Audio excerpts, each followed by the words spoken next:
Peter is here. Very good morning to you, Mr. Hitchens. I found, I mean, not to get into the whole culture war of Black Lives Matter and all that, but I found it slightly ironic that in the England-USA game that the English took the knee and the Americans didn't, even though it's an American thing. It could be that just there isn't much interest in America in what they would regard as their soccer team. No. Basically, about as much interest in most American minds as the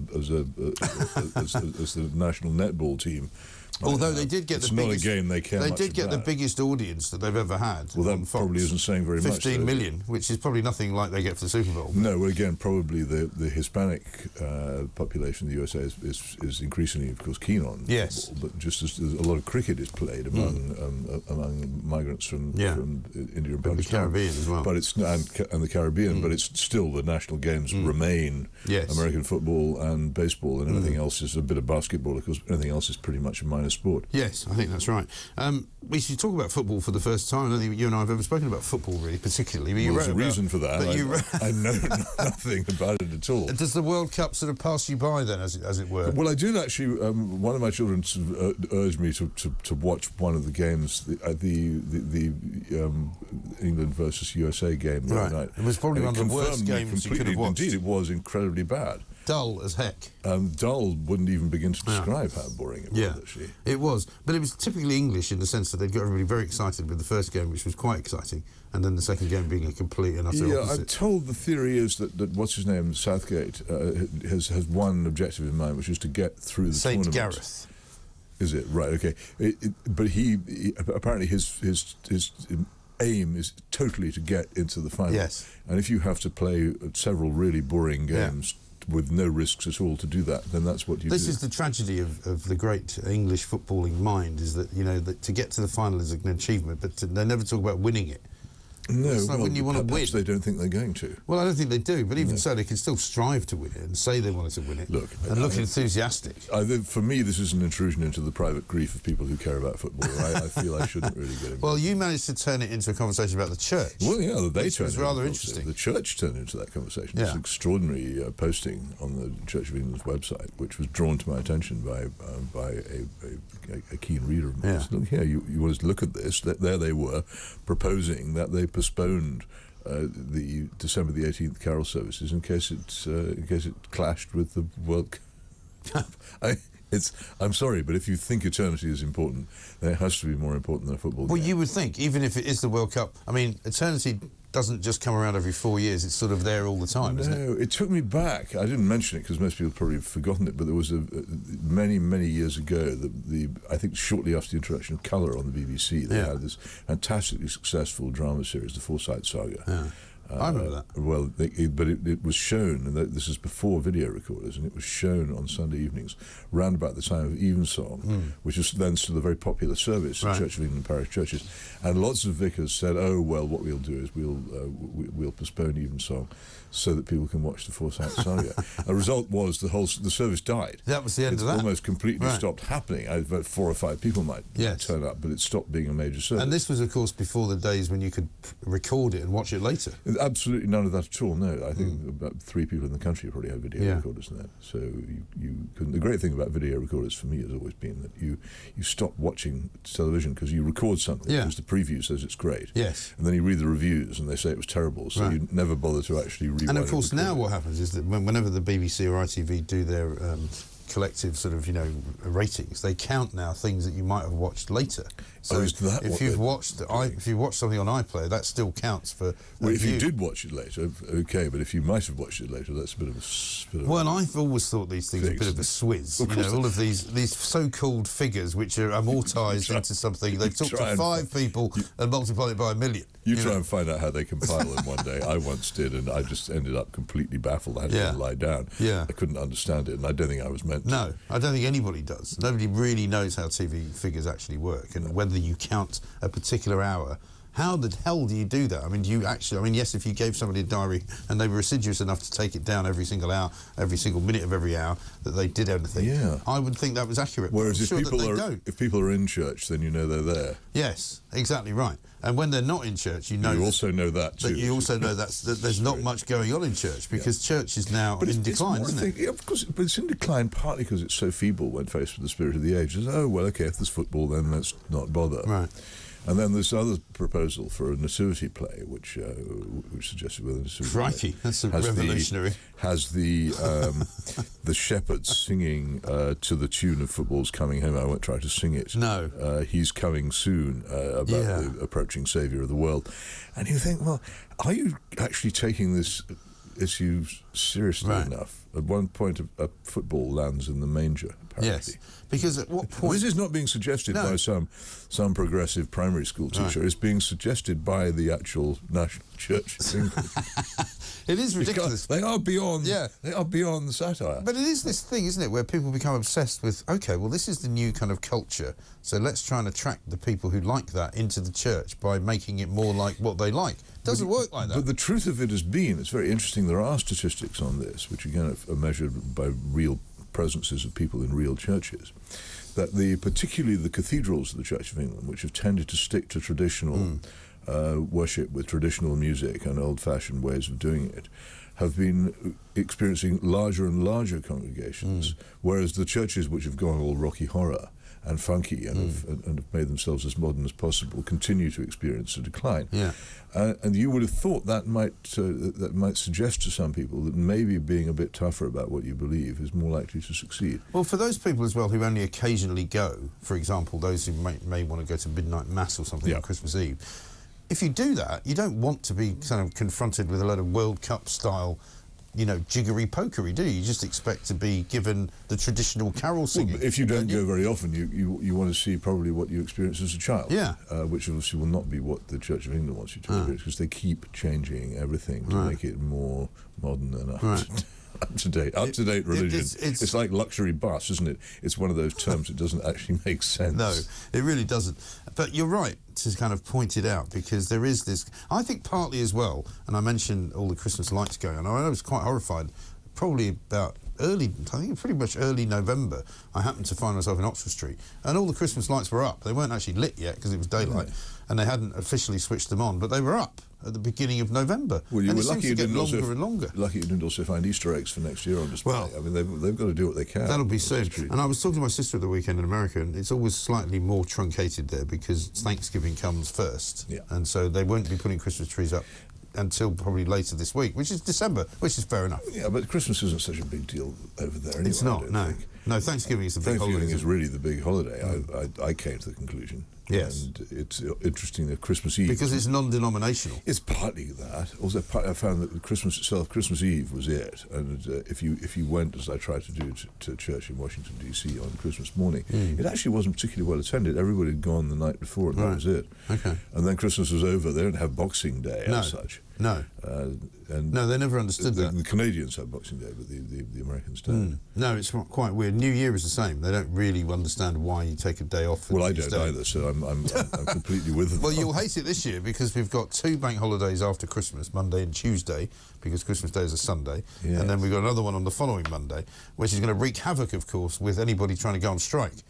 Because not only do they not need to go on strike, it's very cunning, there won't be any trains at all. Cunning is defeat strikes by closing the country down. Yeah, So nobody can tell. Effectively, if it's not stopped, despite whatever you may hear from Mick Lynch, they're now going to strike on the 13th, the 14th, the 16th, 17th. Then the following week will be knackered because there won't be any trains in the right places, and there'll probably be an ASLEF strike thrown in. Then it's Christmas, then it's Boxing Day, then it's Boxing Day +1. Then they've got another couple of days left, and then there's more strikes in the new year. Yeah, well, so it's a 3-week strike. If it's the RMT, I look forward to RMT strike days because the trains run better on RMT strike days. If it's ASLEF, the trains do actually stop. Yes, they actually RMT did strike stop. days, the trains are faster, better, more reliable in my experience than they are on the days when the railway companies are striking, which is every day of the year. The ASLEF strike on Saturday I'd completely forgotten about until it happened. Yeah. And it really did seem to stop people doing they do. Because they actually drive the trains. They actually drive the trains. That's the difference. Yes. Let's talk a little bit about the NHS, talking of strikes, because the nurses are now going to go on strike for 2 days, they say. I think they said the 15th and the 20th of December, which seems to me to be completely disastrous because, again, people will have their operations cancelled, presumably, won't they? Well, I'm very sorry about this, but I don't think people who go into professions such as nursing should strike. No, I don't either. I think it should be. I agree with you. If you want to go in for that sort of work, and it's very noble, and my late aunt Ina was a nurse all her life, and totally dedicated. And not particularly pleasant I never either. talked to her about striking. No. Because it would never have occurred to me that she would ever think of doing it. Yes. Because what she'd trained, what, in the 1930s, she'd been a nurse in the Queen Alexandra's in the war, and she'd gone behind the advancing D-Day troops and everything else. And she just believed that her job was to nurse. Yeah. And if anybody had come to her and said, "You're going on strike," she'd laughed at them, I think. And it just simply didn't fit with the... And I know there've been a lot of changes in nursing. Yeah. I'm not sure entirely for the better over the past 30 years. But do you remember many, many years ago when the Royal College of Nursing suddenly decided to get militant? But even then, they didn't say we're going on strike. They had a big campaign called Raise the Roof, in which they held demonstrations and said we're being taken advantage of, which they are. And people who don't strike are taken advantage of.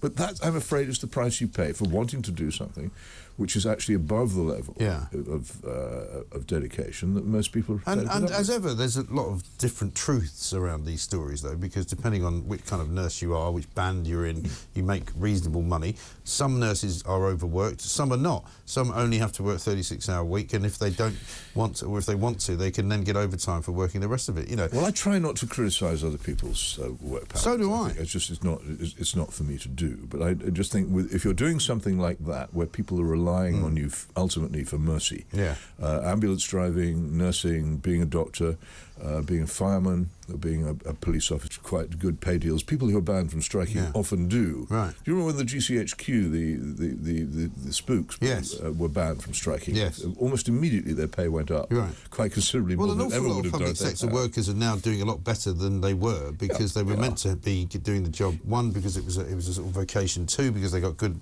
benefits and decent holidays and a good pension, and they didn't get a great salary. But now they get all of it. Yeah, but I just don't think you can. I have a suspicion a lot of people in the nursing profession will not strike when it comes to it. Well, I believe many of them didn't even vote to strike. No, I think so what you've got is a bunch of militants who keep saying, we really don't want to do this, and you go, well, you do actually, otherwise you wouldn't be doing it. Well, yes, exactly. I mean, what generally people are told when their unions put out strike votes is, we have to make this threat to get a deal, but we almost certainly will never have to use it. But then quite often the bluff is called, and they end up actually having to do the strikes.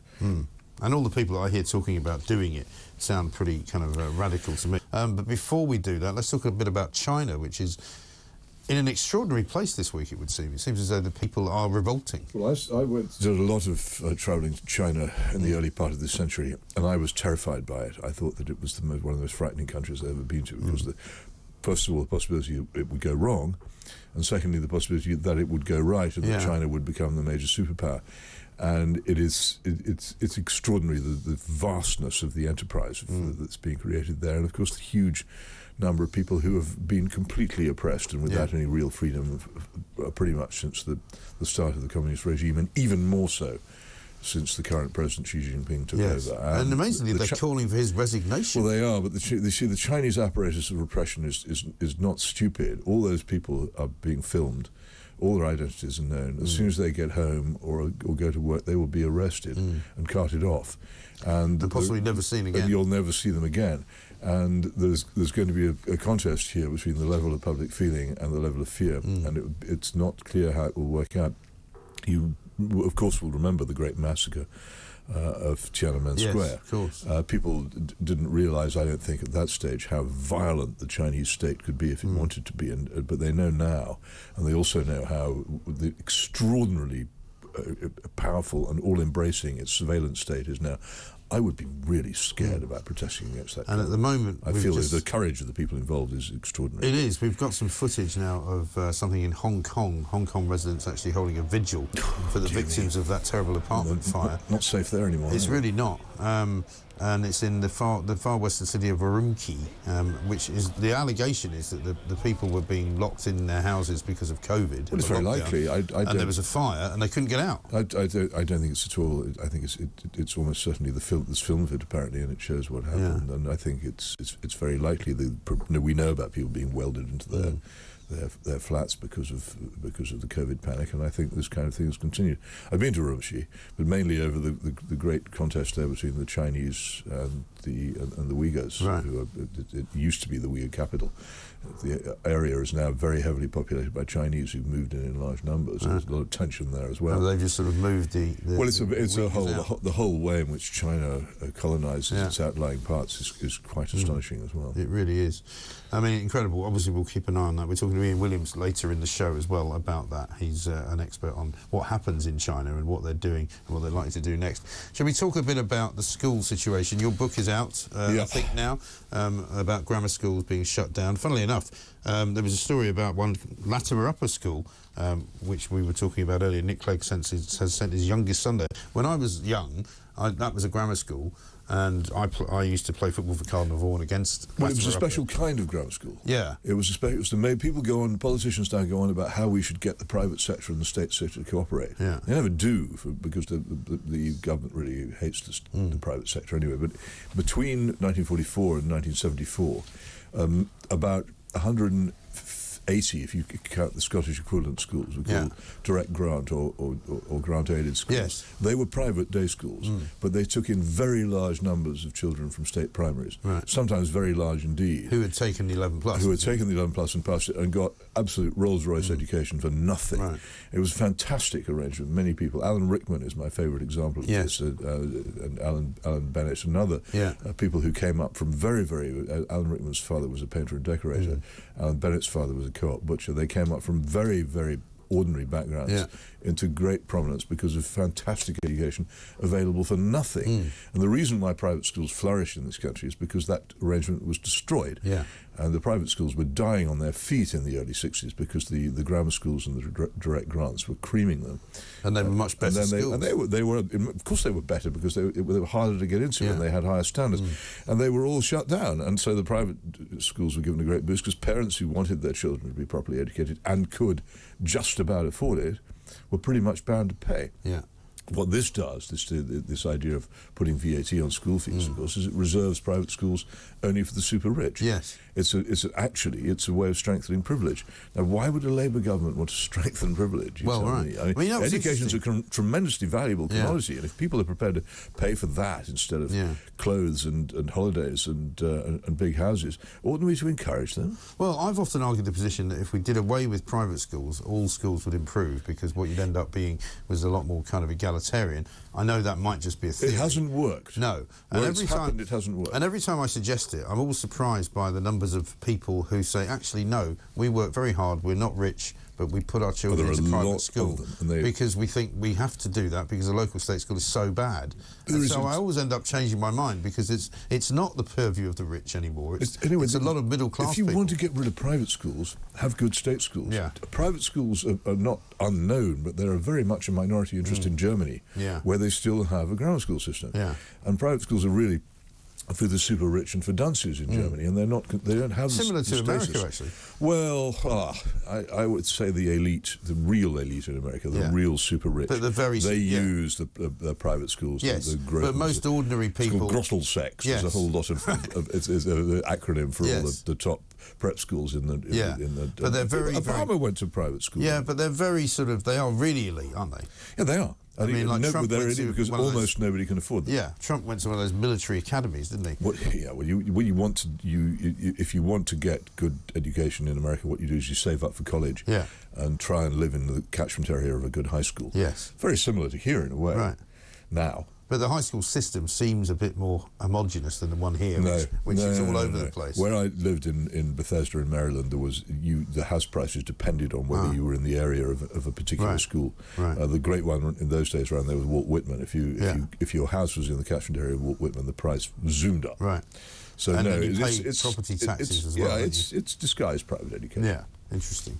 Well, I mean, we're almost out of time, but we should mention Nick Clegg, I suppose, because he's back, having been to California, and he's putting his kid in private school, even though he branded it corrosive in the past. Well, you see, I never blame people for putting their children first. No, I don't. What I find, but you just shouldn't say something and then not follow it up. But all these people, whether they get their children to very hard to get into state schools or into private schools, is why don't you recognise that the same problem faces everybody else and do something about making good education available to all who deserve it, instead of it being reserved for the rich and the influential. I don't mind. You always put your children first. It's the right thing to do. But put other people's children nearly as first as that also in the policies you pursue. Absolutely right. Peter, very good to see you again. We're out of time. We're getting closer to the Yuletide scenario. We're only taking, I think, 1 week off for Christmas here. So we'll see you next Monday.